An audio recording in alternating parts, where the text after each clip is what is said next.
കഴിഞ്ഞ 2 നിയമസഭാ തിരഞ്ഞെടുപ്പുകളിലും കനത്ത പരാജയമായിരുന്നു കേരളത്തിൽ കോൺഗ്രസ് നേരിട്ടിരുന്നത്.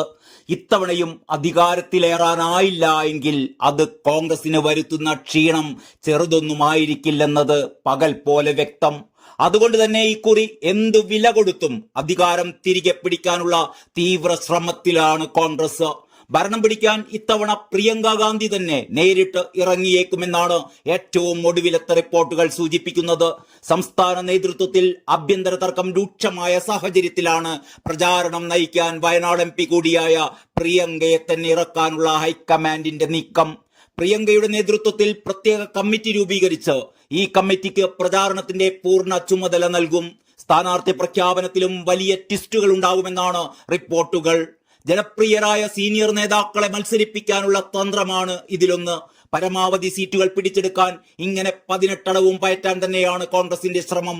മുല്ലപ്പള്ളി രാമചന്ദ്രൻ, VM സുധീരൻ, N ശക്തൻ തുടങ്ങിയ നേതാക്കളെ മത്സര രംഗത്തിറക്കും. 2 പതിറ്റാണ്ടായി കോൺഗ്രസിന് ഒരു MLA പോലും ഇല്ലാത്ത ജില്ലയാണ് കോഴിക്കോട്. കോൺഗ്രസ് സ്ഥാനാർത്ഥികൾക്ക് ലഭിച്ചത് മിന്നുന്ന ജയമായിരുന്നു. കൊയിലാണ്ടിയിലോ നാദാപുരത്തോ മുല്ലപ്പള്ളി സ്ഥാനാർത്ഥിയായാൽ ജില്ലയിലാകെ ഉണർവുണ്ടാകുമെന്ന് നേതാക്കൾ കരുതുന്നു. നിറം മങ്ങി നിൽക്കുന്ന തൃശൂരിൽ കോൺഗ്രസിനെ കളറാക്കാൻ VM സുധീരനെ കൊണ്ടാകുമെന്നാണ് മറ്റൊരാലോചന. 16 വർഷം സുധീരൻ MLA ആയിരുന്ന മണ്ഡലം തിരിച്ചുപിടിക്കുന്നതിനൊപ്പം ജില്ലയിലെ മത്സരത്തിനാകെ ഒരു മുന്നേറ്റം ഉണ്ടാക്കാനാകുമെന്നും കണക്കുകൂട്ടലുണ്ട്. മത്സര രംഗത്തേക്ക് ഇനിയില്ല എന്ന് പ്രഖ്യാപിച്ചതാണ് നേരത്തെ സുധീരൻ. തിരുവനന്തപുരത്ത് നാടാർ വോട്ടുകളിലെ ചോർച്ച കഴിഞ്ഞ തിരഞ്ഞെടുപ്പിൽ പ്രതിഫലിച്ചിരുന്നു. കാട്ടാക്കട, പാറശാല മണ്ഡലങ്ങളിൽ ഏതെങ്കിലും ഒന്നിൽ N ശക്തനെ വീണ്ടും ഇറക്കിയാൽ സമുദായ വോട്ടുകൾ ജില്ലയിലാകെ ഗുണം ചെയ്യുമെന്നാണ് വിലയിരുത്തൽ. വട്ടിയൂർക്കാവിൽ K മുരളീധരൻ കൂടി മത്സരിച്ചാൽ തിരുവനന്തപുരത്ത് തിരിച്ചുവരവുണ്ടാകുമെന്നാണ് പ്രതീക്ഷ. പൊതുസമ്മതിയുള്ള പ്രമുഖരെയും പാർട്ടിക്ക് പുറത്തുനിന്ന് ഇത്തവണ പരീക്ഷിക്കാനും കോൺഗ്രസ് തയ്യാറായേക്കും.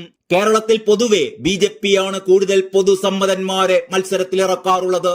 എന്നാൽ ജയിക്കണമെങ്കിൽ 18 അല്ല 19 തടവും പയറ്റേണ്ടി വരുമെന്നാണ് കോൺഗ്രസ് നേതൃത്വം പറയുന്നത്. അതേസമയം ഇത്രയൊക്കെ തയ്യാറെടുപ്പുകൾ നടത്തുമ്പോഴും പാർട്ടിക്കുള്ളിലെ തർക്കവും ഐക്യമില്ലായ്മയും നേതൃത്വത്തെ വല്ലാതെ വലയ്ക്കുന്നുണ്ട്.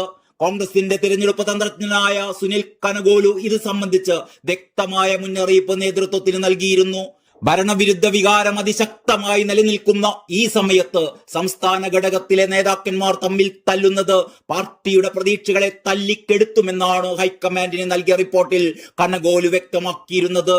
ഒറ്റക്കെട്ടായി നീങ്ങിയില്ല എങ്കിൽ വീണ്ടും പ്രതിപക്ഷത്ത് ഒതുങ്ങേണ്ടി വരുമെന്നും അത് കേരളത്തിൽ കോൺഗ്രസിന്റെ അവസാനമായിരിക്കുമെന്നും അദ്ദേഹം സൂചിപ്പിച്ചിട്ടുണ്ട്.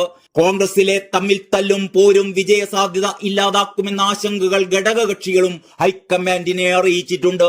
സംസ്ഥാനത്തിന്റെ ചുമതലയുള്ള ദീപാദാസ് മുൻഷിയുമായുള്ള കൂടിക്കാഴ്ചയിലായിരുന്നു നേതാക്കന്മാർ ഈ ആശങ്ക പങ്കുവച്ചിരുന്നത്.